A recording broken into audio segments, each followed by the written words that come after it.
নমস্কার বন্ধুরা, সাত কথা বাই সেজুতি চ্যানেলের নতুন আরেকটি ভিডিওতে তোমাদের সকলকেই স্বাগতম।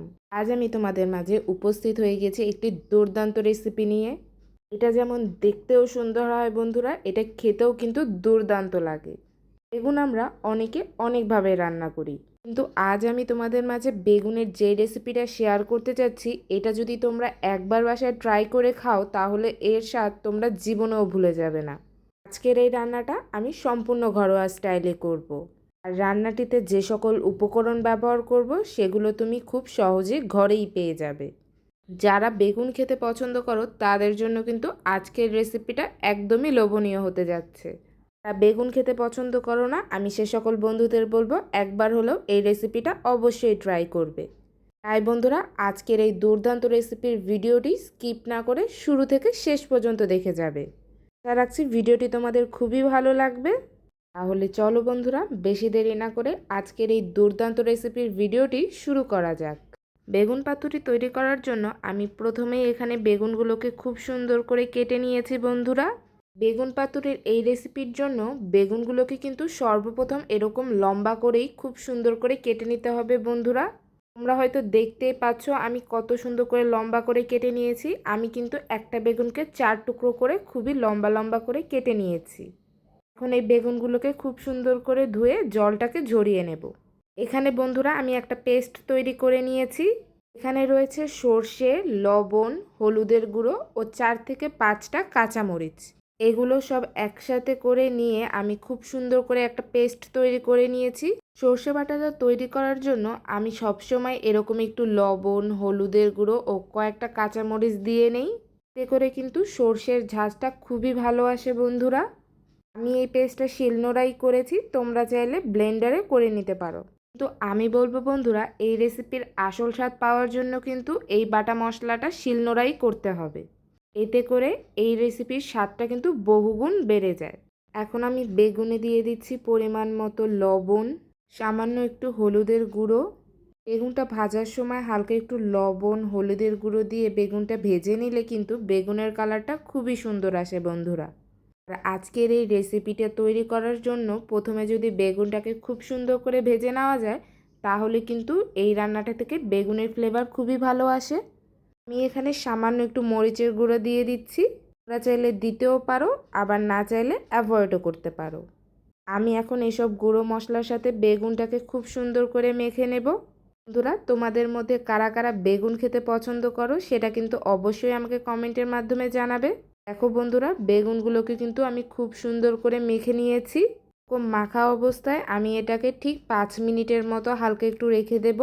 এখন চুলোতে কড়াই বসিয়ে আমি কড়াইটাকে খুব সুন্দর করে গরম করে নেব। এটা যখন গরম হয়ে যাবে তখন আমি এখানে দিয়ে দিচ্ছি সর্ষের তেল। বন্ধুরা, আমি আজকের এই রেসিপিটা সর্ষের তেল দিয়ে করব। তোমরা চাইলে সর্ষের তেল দিয়েও করতে পারো, আবার না চাইলে সাদা তেলও ব্যবহার করতে পারো, কিন্তু রান্নাটা খুব বেশি স্বাদ হবে সর্ষে তেল দিয়ে করলে। চুলোতে তেলটা দেওয়ার পর কিন্তু তেলটাকে খুব সুন্দর করে গরম করে নিতে হবে। এতে করে তেলের যে গন্ধটা আছে সেটা কিন্তু পুরোপুরিভাবে চলে যায়। আর তখন রান্না করার পর কিন্তু সর্ষের তেলের কোনো বাজে গন্ধ আসে না। তাই বন্ধুরা, তোমরা যখনই সর্ষের তেল দিয়ে কিছু রান্না করবে তখন কিন্তু প্রথমেই সর্ষের তেলটাকে খুব সুন্দর করে গরম করে নেবে। বন্ধুরা, প্রায় 3 থেকে 4 মিনিটের মতো আমি তেলটাকে কিন্তু খুব সুন্দর করে গরম করে নিয়েছি। তেলটা খুব ভালোভাবে গরম হয়ে যাওয়ার পর আমি মেখে রাখা বেগুনগুলোকে খুব সুন্দর করে ছেড়ে দেব। বেগুনগুলোকে আমি হালকা একটু লালচে করে ভেজে নেব এখানে। এতে করে বেগুন পাতুরি থেকে কিন্তু বেগুনের খুবই সুন্দর একটা ফ্লেভার আসবে। তাই তোমরা যখনই এই রেসিপিটা ট্রাই করবে শুরুতে আমার মতো বেগুনটাকে এরকমই হালকা লালচে করে ভেজে নেবে। তোমাদের মধ্যে কেউ যদি বেগুন বারবার একইভাবে রান্না করতে বিরক্ত হয়ে গিয়েছো তাদেরকে আমি বলবো একবার হলেও এই রেসিপিটা ট্রাই করবে।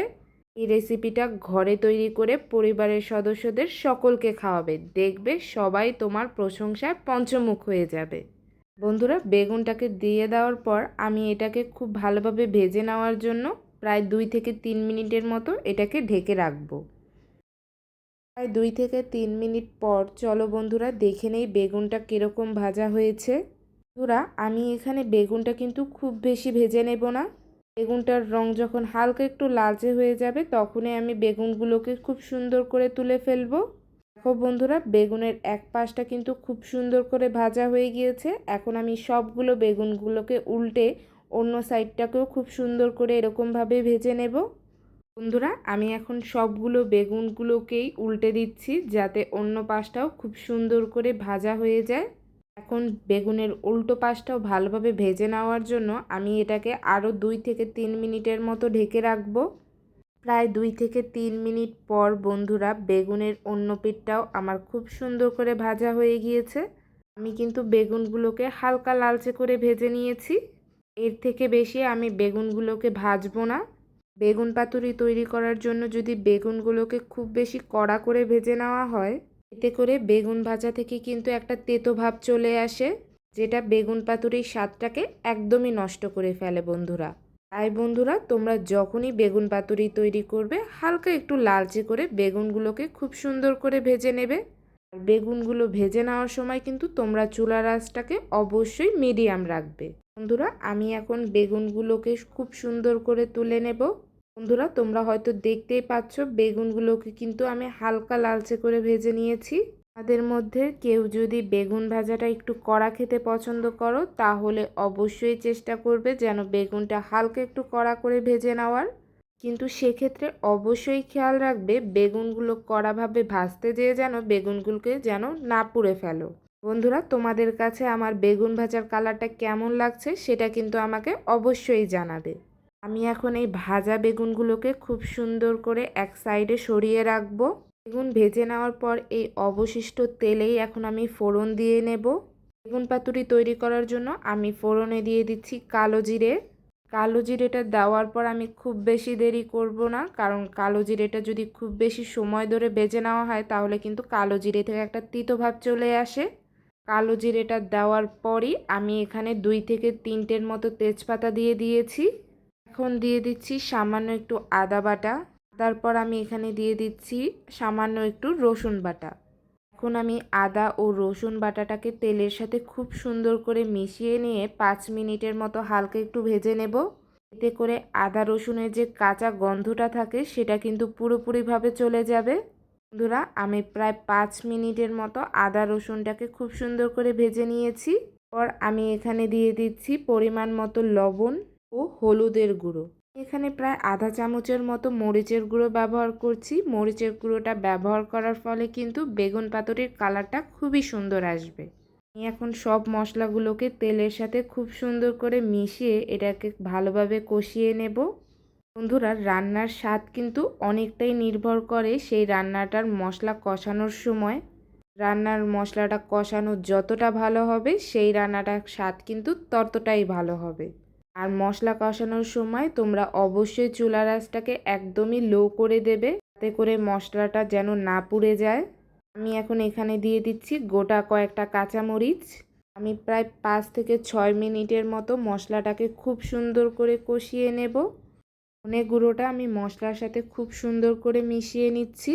বন্ধুরা, তোমরা হয়তো দেখতেই পাচ্ছ আমার মশলাটা থেকে কত সুন্দর করে তেল ছেড়ে দিয়েছে। এ থেকেই বোঝা যায় আমার মশলাটা কিন্তু খুব সুন্দর করে কষানো হয়ে গিয়েছে। আমার মতো তোমাদেরও যখন এরকম উপর দিয়ে তেল ভেসে উঠে যাবে, তখন তোমরাও বুঝে যাবে তোমাদের মশলাটা কষানো খুবই ভালো হয়ে গিয়েছে। মশলাটা খুব সুন্দর করে কষানোর পর আমি সর্ষে বাটার পেস্টটা এখন এর মধ্যে দিয়ে দেব।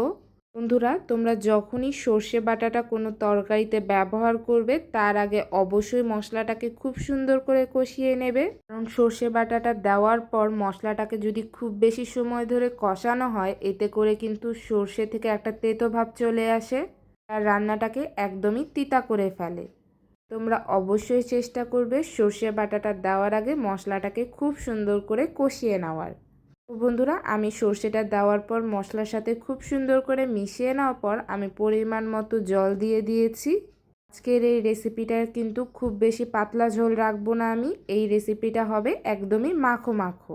তাই আমি সেই অনুযায়ী এখানে 1 মগের মতো জলটা ব্যবহার করে নিয়েছি। বন্ধুরা, তোমাদের মধ্যে যারা যেরকম ঝোল খেতে পছন্দ করো সেই অনুযায়ী কিন্তু পরিমাণ মতো তোমরা জলটা দিয়ে নেবে। এখন আমি এতে দিয়ে দিচ্ছি সামান্য একটু চিনি। বন্ধুরা, তোমরা যদি কেউ চাও তাহলে কিন্তু এই চিনিটাকে অ্যাভয়েডও করতে পারো। তো তোমাদের মধ্যে কারো যদি ডায়াবেটিস থাকে তাহলে তোমরা অবশ্যই চিনিটাকে অ্যাভয়েড করবে, আর যদি কোনো সমস্যা না থাকে তাহলে তোমরা চেষ্টা করবে সামান্য একটু চিনি দেওয়ার। এতে করে কিন্তু রান্নার স্বাদ বহুগুণ বৃদ্ধি পায়। বন্ধুরা, ঝোলটা কিন্তু আমার টকবক করে ফুটে উঠেছে। এই সময় তোমরা চুলার আঁচটাকে খুবই হাই ফ্লেমে দেবে যাতে করে ঝোলটা টকবক করে ফুটে ওঠে। যেহেতু আমার ঝোলটা টকবক করে ফুটে উঠে গিয়েছে, তাই এখন ভেজে রাখা বেগুনগুলোকে একটা একটা করে আমি খুব সুন্দর করে দিয়ে দিচ্ছি। এরও যখন ঝোলটা এরকম টকবক করে ফুটে উঠবে তখনই তোমরা ভেজে রাখা বেগুনগুলোকে খুব সুন্দর করে দিয়ে নেবে। বন্ধুরা, দেখতেই পাচ্ছ আমি বেগুনগুলোকে খুব সুন্দর করে ঝোলের উপর দিয়ে দিয়েছি। এখন আমি বেগুনগুলোকে সামান্য একটু নেড়েচেড়ে দেওয়ার মাধ্যমে ঝোলের সাথে খুব সুন্দর করে মিশিয়ে নেব। বন্ধুরা, তোমরা কিন্তু আমার চ্যানেলে রান্নার অনেক দারুণ দারুণ রেসিপি পেয়ে যাবে।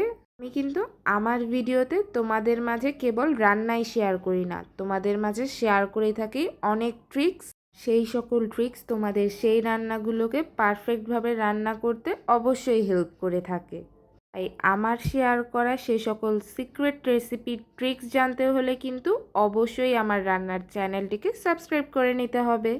করে আমি যখনই তোমাদের মাঝে নতুন কোনো রেসিপি শেয়ার করব তার নোটিফিকেশন কিন্তু সর্বপ্রথম তোমার ফোনেই আসবে। তোমাদের মধ্যে যারা যারা এখনও আমার চ্যানেলটিকে সাবস্ক্রাইব করোনি তারা এই ভিডিওটি দেখতে দেখতেই আমার চ্যানেলটিকে সাবস্ক্রাইব করে ফেলো। তোমরা আমার চ্যানেলটিকে সাবস্ক্রাইব করে খুব সহজেই আমার ফ্যামিলির সদস্য হয়ে যেতে পারবে। বন্ধুরা, বেগুনটাকে আমি খুব সুন্দর করে ঝোলের সাথে মিশিয়ে নিয়েছি। এখন আমি এটাকে প্রায় 5 থেকে 6 মিনিটের জন্য খুব সুন্দর করে ঢেকে দেব। এতে করে বেগুনের ভিতরেও কিন্তু মশলাটা খুব সুন্দর করে ঢুকে যাবে। প্রায় 5 থেকে 6 মিনিট পর দেখো বন্ধুরা, বেগুনের ঝোলটা কিন্তু অনেকটাই কমে গিয়েছে। তার সাথে সাথে কিন্তু বেগুনের গায়ে ঝোলটা কিন্তু খুব সুন্দর করে মিশে গিয়েছে।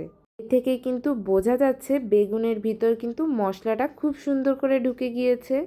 বন্ধুরা, আমার কাছে কিন্তু বেগুন পাতুরির কালারটা খুবই সুন্দর লাগছে। তোমাদের কাছে সেটা কেমন লাগছে তা কিন্তু অবশ্যই আমাকে কমেন্টের মাধ্যমে জানাবে। এখন আমি এতে দিয়ে দিচ্ছি আধা চামচের মতো জিরে গুঁড়ো। জিরে গুঁড়োটাকে এখন আমি বেগুনের সাথে খুব সুন্দর করে মিশিয়ে নিচ্ছি।